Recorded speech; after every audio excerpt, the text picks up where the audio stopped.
Turuan ko kayo kung paano pawalain ang iyong sarili pero ang bag na lang natira. Yan, watch this mga kabukid. Yan, i-click yun ang empty background nyo. Yung step 1, yung empty background nyo. Step 2, click yung naglalakad ka na may dalang bag at hanapin ang overlay. I-overlay nyo, drag nyo sa left. Yan, tapos hanapin yung naglalakad ka at biglang tatalon ka. Hanapin mo yun. I-timing mo lang na ma-timing yung tumalon ka at bigla ka nang bababa. Yan, pag bigla ka nang bababa, yung timing na parang bababa na yung katawan mo. Yan. Pag ganyan na, oops, timing lang ang kailangan. Yan, hanapin natin ang timing yan. Split mo na yan. Split yan, delete yung sa huli yan. Tapos, hanapin yung papunta ka ng pababa na. Click mo yan at split. At hanapin yung, click mo yung maliit, yung na-split mo. Yan, hanapin mo yung auto removal, yung remove BG. Yun, click yung auto removal, tapos hintayin green yun yung check at i-check yung puti. Tapos click yung keyframe, yung diamond sa taas, para yan ang ating silbi, ating guide. Yan, at i-drag mo yung dalawang daliri yung naka-auto removal mong katawan para lumiit. Yan. Pag nawala yan, ganyan, katulad dito, nawala dahil maliit yan ang ating video. Dapat yung gawin ay yung palakihin yung video mo.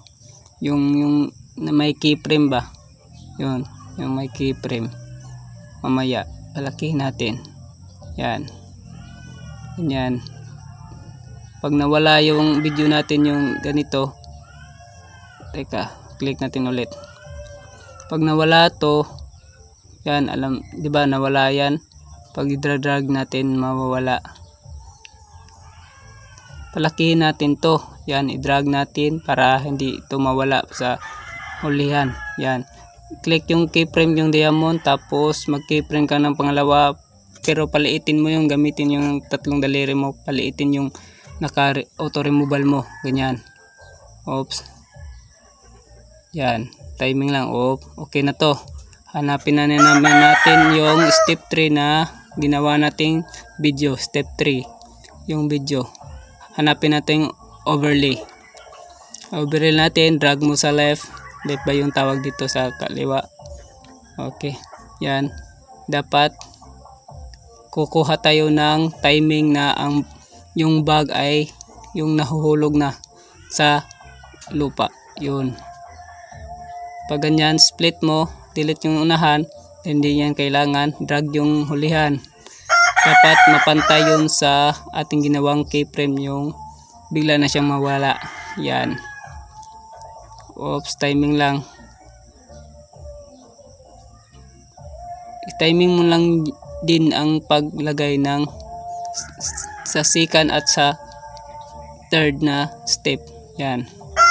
Okay, yun, parang okay na yun. Tapos yan, pag okay na, delete na natin yung sobra. Delete natin yung sobra, yung sa hulihan. Yan, click mo yung step 3 na video mo. Tapos split, delete yung huli. Yan, sa taas, split, delete. Tapos, huwag kalimutang mag-delete yung CapCut editing. Yan. Tapos, try natin i-play. Yan. Hanapin natin mask para hindi makita yung taong nag-drag ng bag. Yan. Hanapin yung mask, gamitan yung horizontal. Kayo nang bahala kung mag-adjust ng line, yellow line. Ano, nabubulol na ako. Yun. Pag wala ng tao, yan. Adjust yung fader.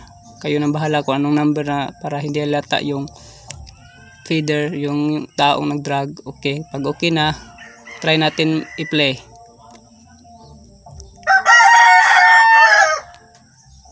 This is the final editing at may reels na tayo mga kabukid. Kaya thanks for watching to my tutorial. Bye bye.